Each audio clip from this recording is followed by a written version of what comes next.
Baghdad کا بازار تھا اور ایک حلوائی جو ہے وہ صبح صبح اپنی دکان سے جا رہا تھا کہ ایک فقیر آ نکلا، لکڑی کے کھڑاؤں اس نے پہنے ہوئے تھے، تو کہا بابا جی آؤ ذرا بیٹھو، تو اس نے گرم گرم دودھ نکال کر کے بابا جی کو پیش کیا۔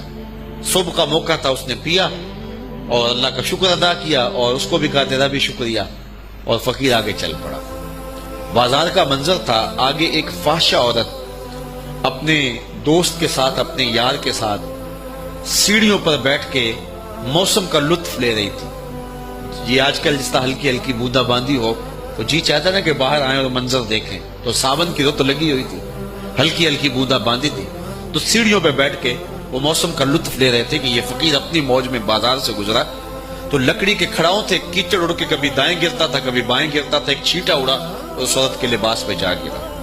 اس کے پاس اس کا بیٹھا ہوا جو یار تھا اسے بڑا غصہ آیا، اٹھا اور آ کے فقیر کے منہ پہ تپڑ مارا۔ فقیر بنے پھرتے ہو، چلنے کی تمیز بھی نہیں ہے، قیمتی لباس ضائع کر دیا۔ فقیر نے آسمان کی طرف دیکھا اور ہنس کے کہا مالک تو بھی بڑا بے نیاز ہے، کہیں سے دودھ پلواتا ہے کہیں سے تپڑ مرواتا ہے۔ کہا مالک تیری بھی عجیب شان ہے، کہیں سے دودھ پلواتا ہے کہیں سے تپڑ مرواتا ہے۔ یہ کہہ کے فقیر آگے چل پڑا۔ وہ عورت چھت پہ جانے لگی تو پاؤں پھسلا سیڑھی سے تو سر کے بل گری، چوٹ کوئی ایسی آئی کہ موقع پہ فوت ہو گئی۔ شور مچ گیا کہ فقیر نے کوئی بد دعا دی تھی آسمان سے منہ کر کے، تو یہ قیمتی جان چلی گئی۔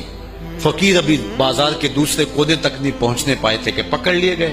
لوگوں نے کہا فقیر بنے پھرتے ہو، حوصلہ بھی نہیں رکھتے ہو، کیا ہوا میاں؟ کہا تم نے بد دعا دی اور عورت کی جان گئی۔ کہا واللہ میں نے تو کوئی بد دعا دی تھی۔ کہا نہیں، تیری بد دعا کا کیا دھرا ہے۔ لوگوں نے جو ہے وہ ضد کی کہ تو نے کوئی بد دعا دی تھی تب ایسا ہوا ہے۔ جب لوگوں نے ضد کی نا، اس نے کہا اگر سچی بات پوچھتے ہو نا تو میں نے بد دعا کوئی نہیں دی، یہ اصل میں یاروں یاروں کی لڑائی ہے۔ کہا وہ کیا؟ کہا جب میں گزر رہا تھا تو میرے پاؤں سے چینٹا اڑا، اس عورت کے لباس پہ پڑا تو اس کے یار کو غصہ آیا، اس نے مجھے مارا، پھر میرے یار کو بھی غصہ آ گیا۔